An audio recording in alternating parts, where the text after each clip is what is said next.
चलो देखो, कल क्या पढ़े थे हम लोग? कल सिर्फ विद्युत आवेश के बारे में जाने थे, नहीं जाने थे? विद्युत आवेश मतलब क्या? एक ऐसा गुण जो वस्तुओं के परस्पर संपर्क में आने से, लगने से एक से दूसरे पे चला जाता है, एक से दूसरे पे चला जाता है या दूसरे से पहले पर चला आता है, और यही हमारा विद्युत आवेश था ना। और उनसे उसमें विद्युत क्षेत्र उत्पन्न होता था या फिर चुंबकीय क्षेत्र उत्पन्न होता था। और ये भी जाने थे कि विद्युत धारा किसे कहते हैं। क्या बोले थे? विद्युत धारा, आवेशों का प्रवाह ही हमारा क्या कहलाता है? विद्युत धारा कहलाता है। या फिर आवेशों का निरंतर प्रवाह क्या कहलाता है? विद्युत धारा कहलाता है। या फिर हम ये बोल सकते हैं कि इलेक्ट्रॉनों की गत्यावस्था को हम लोग विद्युत धारा कहेंगे। या आवेशों के एक बिंदु से दूसरे बिंदु तक एक व्यवस्थित रूप से चलना, आवेशों का स्थानांतरण करना विद्युत धारा कहलाता है। तो विद्युत धारा के कई परिभाषा हम लोग पढ़ लिए थे। आज हम लोग पढ़ते हैं पहले पदार्थ कितने प्रकार के होते हैं, यानी कि कहने का मतलब है चालकता के आधार पर पदार्थ कितने प्रकार के होते हैं। कौन पदार्थ किस पदार्थ में विद्युत धारा चल जाएगा, मतलब आसानी से क्या होगा? करंट फ्लो कर जाएगा, और किस पदार्थ में आसानी से फ्लो नहीं करेगा। जैसे सूखा हुआ लकड़ी लेके अगर हम लोग कुछ करते हैं तो करंट नहीं लगता है, हैं? लोहा का तार, तांबा का तार, एल्युमिनियम का तार, कुछ लेके अगर कोई भी खुला हुआ तार में सटाएंगे तो क्या हो जाएगा? करंट लगेगा कि नहीं रे? खूब ज़्यादा अच्छा से लग जाएगा। इसीलिए हम लोग पता चल जाता है। तो उसके आधार पे ही पदार्थ चालकता के आधार पर कितने प्रकार के होते हैं? कितने प्रकार के? क्या क्या? तो चालकता के आधार पर पदार्थ दो प्रकार के होते हैं। क्या क्या? सुचालक पदार्थ और कुचालक पदार्थ। पहले से जानते हैं सुचालक पदार्थ और कुचालक पदार्थ। अब ये सुचालक पदार्थ और कुचालक पदार्थ क्या है, यानी कंडक्टर और क्या इंसुलेटर्स क्या है। ये कंडक्टर और इंसुलेटर्स से हमको पता चल जाता है, यानी कि सुचालक और कुचालक से पता चल जाता है कि किसमें करंट जाएगा और किसमें करंट नहीं जाएगा। नॉर्मल है, सीधा हमको पता चल जाएगा। देखो क्या क्या है, दो चीज हम दोनों का परिभाषा उदाहरण के साथ लिख दिए हैं। क्या लिखे हैं देखो तो, उस प्रकार का पदार्थ जिनसे विद्युत धारा और क्या ऊष्मा का प्रवाह आसानी से होता है। क्या होगा बोलो? उस प्रकार का पदार्थ जिनसे होकर विद्युत तथा ऊष्मा का प्रवाह आसानी से होता है, उसे क्या कहेंगे?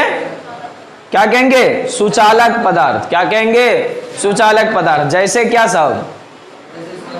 सोना, चांदी, तांबा, एल्युमिनियम। लोहा से भी करंट दौड़ता है, कोई दिक्कत नहीं है ना। लोहा में भी करंट आता है। लोहा गर्माता नहीं क्या? गर्माना मतलब क्या? ऊष्मा आना। जब ऊष्मा जाएगा, विद्युत जाएगा, तो ऐसे पदार्थ क्या कहलाएंगे? चालक या सुचालक। चालक या सुचालक। और ठीक इसका अपोजिट क्या होगा? कुचालक ना। इंसुलेटर्स क्या होगा? उस प्रकार का पदार्थ जिनसे होकर विद्युत धारा का प्रवाह नहीं होता है, मतलब नहीं होगा। कितनों करंट देंगे, रस्सी से गुजार देंगे, बीच में तार जोड़ देंगे, दोनों तरफ करंट वाला तार, बीच में रस्सी बांध देंगे, तो क्या होगा रे? करंट आएगा? रस्सी में करंट आएगा? आएगा क्या गौरव? नहीं ना आएगा। तो कभी नहीं आएगा। क्यों? क्योंकि रस्सी कुचालक पदार्थ है, और कुचालक पदार्थ का प्रतिरोध बहुत ज्यादा होता है। अब यहाँ नया शब्द मिला प्रतिरोध, तो आगे जानेंगे प्रतिरोध क्या होता है। ठीक, चलिए। तो कुचालक सुचालक में कोई दिक्कत किसी को है? रबर से, प्लास्टिक से, सूखा हुआ लकड़ी से, दीवार उबार से कहीं से करंट दौड़ने वाला नहीं है। और ऐसे पदार्थ क्या कहलाएंगे? कुचालक पदार्थ। ये ऑब्जेक्टिव्स में पूछता है निम्नलिखित में कौन कुचालक है या सुचालक है। ठीक, ध्यान में दे दीजिएगा। कभी कभी सब्जेक्टिव्स में पूछता है सुचालक और कुचालक में अंतर स्पष्ट करें। ठीक, कभी कभी एक और चीज होता है जिसको हम लोग अर्धचालक कहते हैं, सेमी कंडक्टर्स। ठीक, तो चालक क्या और क्या? अर्धचालक और क्या? कुचालक। तीनों का परिभाषा हमको मालूम होना चाहिए, उदाहरण मालूम होना चाहिए। ठीक, अब हम इसके बाद विद्युत धारा, अब मानो कि थोड़ा सा इंट्रोडक्शन के बाद विद्युत धारा का मेन चैप्टर शुरू होता है। कहां से? विद्युत विभव से। पहले विद्युत आवेश को जाने, फिर क्या जाने? विद्युत जिससे गुजरेगा और जिससे नहीं गुजरेगा उस पदार्थ के बारे में जाने। और अब किसके बारे में जानते हैं? पोटेंशियल्स के बारे में। क्या? इलेक्ट्रिक पोटेंशियल, विद्युत विभव। क्या जानेंगे? विद्युत विभव। अब ये होता क्या है विभव? हम बताए थे कि जब भी करंट फ्लो करेगा, आवेश जाएगा आएगा, किसी भी तार से होकर, किसी भी चालक पदार्थ से होकर, उसमें क्या जाएगा? विद्युत धारा की परिभाषा से लो, इलेक्ट्रॉनों की गत्यावस्था को, ना, आवेशों के सतत प्रवाह को, आवेशों के निरंतर प्रवाह को क्या कहते हैं? विद्युत धारा। तो आवेश ही न जाएगा, न जाएगा रे। अब जैसे मानो कि एक आवेश उठाया, आवेश को लेके चल दिया, कहीं से उठाया होगा, कहीं से उठाया और चल दिया, बीच में समय भी लगा होगा, नहीं लगा होगा? कैसे ये चल दिया? समय भी लगा होगा, और क्या, कुछ काम भी करना पड़ेगा। अगर हमको कहेगा 5 केजी का बोझा लेके जाने के लिए, 5 केजी का वैसे बोझा होता नहीं है, मान लो 50 केजी का बोझा लेने के उठाने के लिए हम कहीं गए, वहां से उठाए, मेहनत नहीं करना पड़ेगा? काम करना पड़ेगा कि नहीं करना पड़ेगा? तो जो काम करना पड़ रहा है ना, वही हमारा क्या है? विभव। क्या? विभव, यानी कि पोटेंशियल।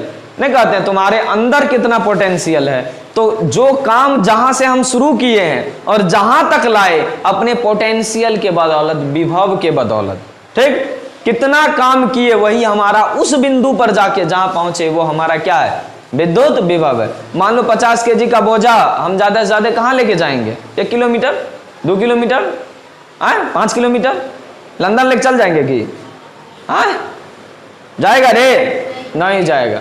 अगर चल भी जाए मानो तो बोझा उतारना पड़ेगा, रेस्ट करना पड़ेगा, बहुत कुछ है ना। है तो विभव क्या है? 2 बिंदुओं का बीच का बता रहा है, नहीं बता रहा है इसका मतलब, यानी बिंदु बदलने के बाद दूसरा बिंदु से जब शुरू करेगा तो विभव चेंज होते रहेगा। तो जस्ट इसी से रिलेटेड है अगला विभवांतर, इसीलिए बता दिए इसको थोड़ा सा, ठीक। यहाँ क्या है देखो, तो विद्युत विभव। अब इसको परिभाषा के तौर पर कैसे लिखेंगे?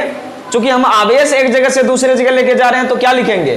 प्रति एकांक आवेश को, प्रति एकांक आवेश को कोई जगह निर्धारित नहीं था, तो इसलिए लिखेंगे अनंत। क्या लिखेंगे?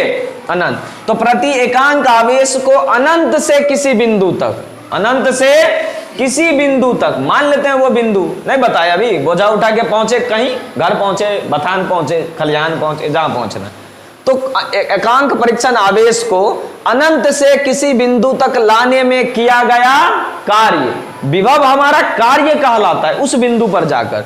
तो क्या होगा? प्रति एकांक आवेश को अनंत से किसी बिंदु तक लाने में किया गया कुल कार्य उस बिंदु पर विद्युत विभव कहलाता है। ये परिभाषा हो गया।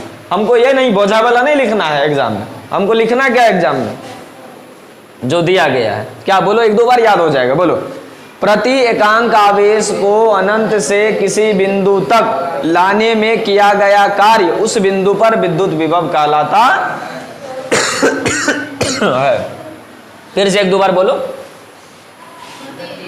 प्रति एकांक आवेश को अनंत से किसी बिंदु तक लाने में किया गया कार्य उस बिंदु पर विद्युत विभव कहलाता है। 2-3 बार बोलने से याद हो जाएगा, बोलो।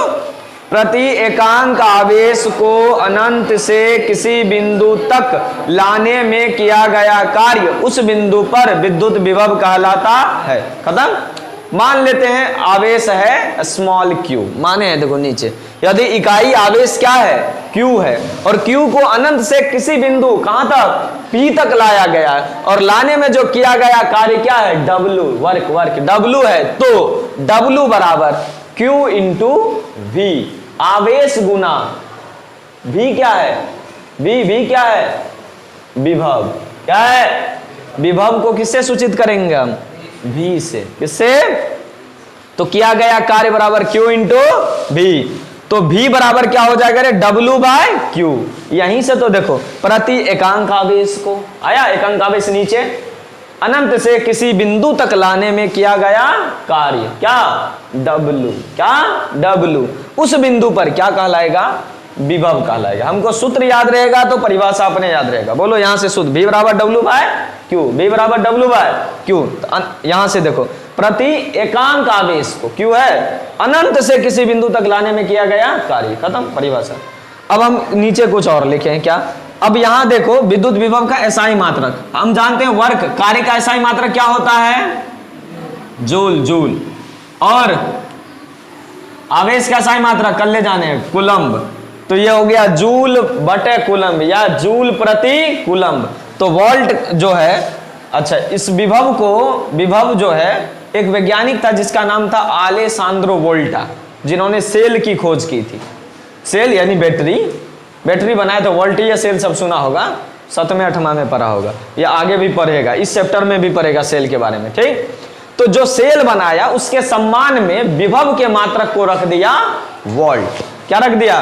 वोल्ट। तो विभव का SI मात्रक क्या होगा? वोल्ट। क्या होगा? वोल्ट। रियल वाला क्या? जूल प्रति कुलम्ब, जूल प्रति कुलम्ब। और एक जूल या जूल प्रति कुलम्ब को ही क्या कहा गया? वोल्ट कहा गया। जूल प्रति कुलम्ब को क्या कहा गया? वोल्ट कहा गया। तो 1 वोल्ट बराबर क्या? 1 जूल प्रति कुलम्ब। 1 वोल्ट बराबर 1 जूल प्रति 1 कुलम्ब। सीधा है 1 वोल्ट की परिभाषा यहां से लिख दो। क्या होगा देखो तेरे, कह रहा 1 वोल्ट बराबर होता है 1 जूल प्रति 1 कुलम्ब, यानी 1 कुलम्ब आवेश को, कितना आवेश को? 1 कुलम्ब आवेश को अनंत से किसी बिंदु तक लाने में किया गया कार्य क्या है? 1 जूल होता है, तब उस बिंदु पर विभव हमारा क्या होगा? 1 वोल्ट होगा। नहीं हो जाएगा? 1-2 बार बोलो, ये भी याद हो जाएगा। दोनों पूछता है हमसे हर साल नहीं, लेकिन ज्यादातर इस चैप्टर से पूछा जाता है। विद्युत विभव किसे कहते हैं? इसका SI मात्रक लिखें। विद्युत विभव SI मात्रक वोल्ट। कभी कभी पूछता है 1 वोल्ट को परिभाषित करें, तो बोलो क्या होगा रे? यदि 1 कुलम्ब आवेश को अनंत से किसी बिंदु तक लाने में किया गया कार्य 1 जूल हो तो उस बिंदु पर विद्युत विभव 1 वोल्ट कहा जाता है। खत्म। नहीं हो गया? तो आज क्या सब जान लिया हम लोग, बताओ? सुचालक कुचालक पदार्थ, पूरा विद्युत विभव और 1 वोल्ट की परिभाषा। किसके सम्मान में रखा गया है विद्युत विभव का मात्रक वोल्ट? अलेसांद्रो वोल्टा, जिन्होंने वोल्टीय सेल बैटरी का निर्माण किया था, सेल बनाया था। ठीक, अलग अलग सेल अलग अलग हो जाता है। सेल कोशिका भी जानते ना, यहाँ सेल मतलब बैटरी का पहला एगो, और 3-4 गो सेल मिल जाता है, 5 गो जितना मिल जाए तो क्या हो जाएगा रे? बैटरी हो जाएगा। सेलों के समूहन को बैटरी कहते हैं। चलिए, यहाँ तक कोई दिक्कत किसी को? लिख लिया ना सब?